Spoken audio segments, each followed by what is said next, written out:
প্রধানমন্ত্রীকে নিয়ে কেন গালিগালাজ করিস? তুই আওয়ামী লীগের আমলে ভিপি হইছস, তুই সরকার উৎখাতের আন্দোলনে কেন তারেক রহমানের টাকায় তারেক রহমানের হয়ে তুই আন্দোলন করস? এই ল্যাঙ্গুয়েজ মানে প্রফেশনাল কোনো খুব জিজ্ঞাসাবাদ না, জিজ্ঞাসাবাদ যা করেছে। আবার একটু দেখেন, এই যে নাট্যকার ডিবি হারুন সংস্কৃতে বাতের হোটেল ম্যানেজার, আমি বলছি যে তিনি নাট্যকার, দারুণ অভিনেতা। নাট্যকার ডিবি হারুন আন্দালি প্রমাণ পার্থর সাথে আমার ব্যক্তিগত সম্পর্ক।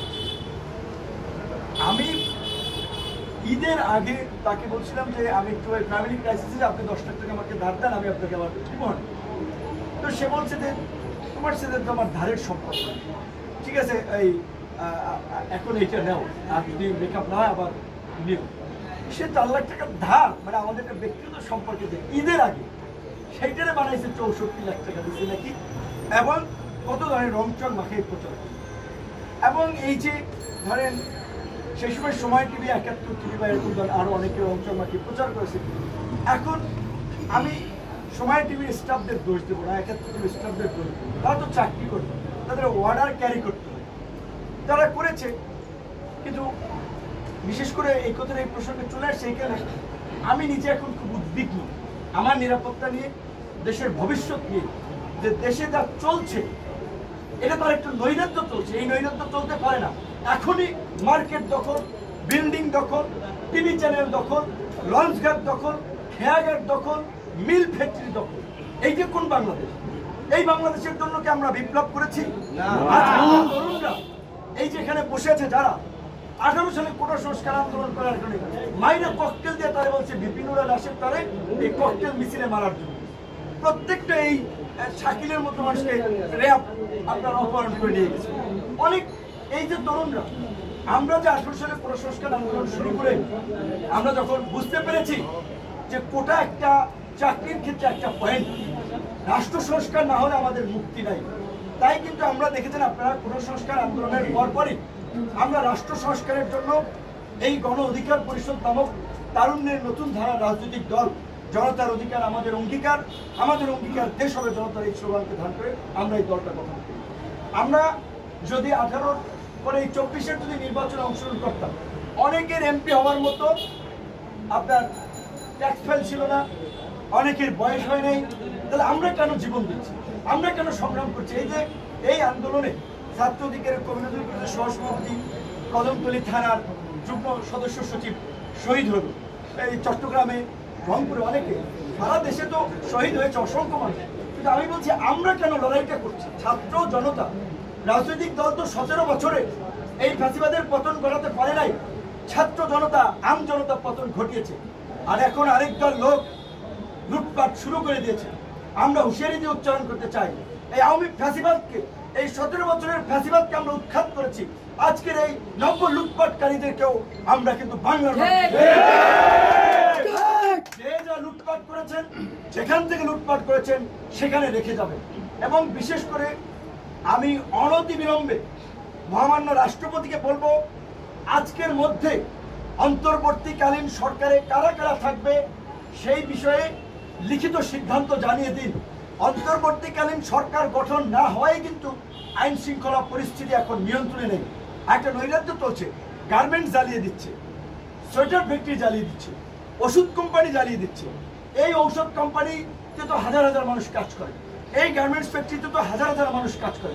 ওই ফ্যাক্টরি ধ্বংস হলে, পুড়ে গেলে ওই যারা কাজ করে শ্রমিকদের কি হবে? এই মানুষের রুটির কি হবে?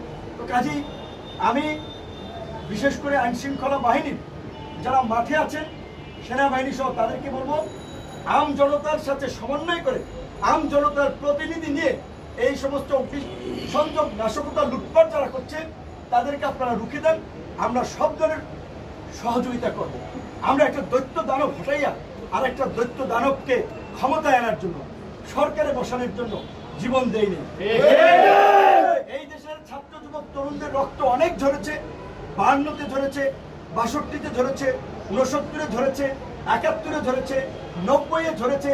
গত 17 বছরে সাবেক কোনো এমপি, সাবেক কোনো মন্ত্রী, কোনো আমলা রাজপথে পুলিশের গুলিতে মারা যায় নাই, ওইভাবে গুম হয়নি। সাধারণ মানুষ, সাধারণ কর্মী তারা গুলি খেয়েছে, রক্তাক্ত হয়েছে, জীবন দিয়েছে। কাজী এই যে এই বিপ্লবের পরে যে নতুন সরকার ব্যবস্থা, নতুন রাষ্ট্র ব্যবস্থা, সেখানে আম জনতার জনগণের চাওয়া পাওয়ার প্রতিফলন থাকতে হবে। আমরা যারা এই প্রজন্মের রাজনীতি করি, কোটা সংস্কার থেকে এই রাষ্ট্র সংস্কারের আন্দোলন করেছি, এই স্বপ্ন বাস্তবায়ন না হওয়া পর্যন্ত আমরা সদা জাগ্রত আছি এবং আমাদের অনুসারীদেরকে আমরা পরিষ্কারভাবে বলতে চাই, যার বিরুদ্ধে একটা ব্লেড কিংবা 2 টাকার সুতাও যদি লুটপাটের অভিযোগ পাওয়া যায়, তাকে আমরা নিজের আইন শৃঙ্খলা বাহিনীর হাতে তুলে দেব। সারা দেশে গণ অধিকার পরিষদ, অন্যান্য রাজনৈতিক দল, যারা বিরোধী রাজনৈতিক দল, তাদেরকে অনুরোধ করব, আপনারা নেতা কর্মীদেরকে শান্ত করুন। কারা কি করছে ইতিমধ্যেই কিন্তু সমস্ত ডেটা আমাদের কাছে চলে আসছে, সাংবাদিকরা জানে। এই লুটপাট নৈরাজ্য চলতে দেব না, আমরা দেব না, আমরা পরিষ্কারভাবে বলছি।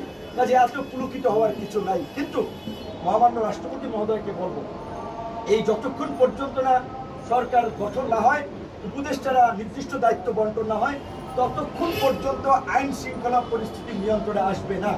এই উপদেষ্টা পরিষদ গঠন করেই বিভিন্ন জায়গায় রাজনৈতিক দল, নাগরিক সমাজ, গণমাধ্যম কর্মী সকলের সমন্বয়ে জেলায় জেলায় উপজেলায় কমিটি করে এলাকার পরিবেশ রক্ষা করতে হবে।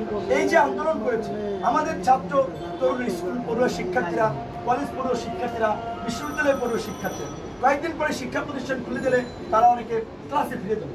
তাদের তো বছর বছর একেবারে আন্দোলন করা রাজপথে থাকা সম্ভব না। কাজে এইখানে গণমাধ্যমের একটা কিন্তু গুরুত্বপূর্ণ ভূমিকা রাখার সুযোগ তৈরি হয়েছে। আপনাদেরকে এইবার আপনাদের পেশাদারিত্ব দেখাতে হবে, আপনাদের প্রফেশনালিজম দেখাতে হবে, আপনাদের সেই ফ্রিডম, অবাধ স্বাধীনতা আল্লাহর রহমতে এখন আপনাদের আছে। কাজে আপনারা এইগুলো তুলে ধরবেন।